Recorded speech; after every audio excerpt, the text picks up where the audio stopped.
पनि भनेको कागज विकास प्राधिकरण गठन गर्छु भनेर फर्स्ट नै गर्छु इस्टमा रहेछ इस्टतिर रहेछ मैले त राज्यले खुब घुमायो मलाई खासै सुरेशै आएपछि थाहा पायो यो ठाउँले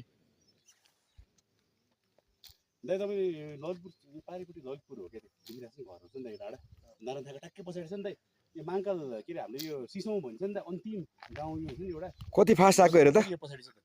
एउटा के नारायण थाका डाँडा पछाडि त्यो देखिरहेको गाउँ छ नि दाइ प्रकृतिको लीला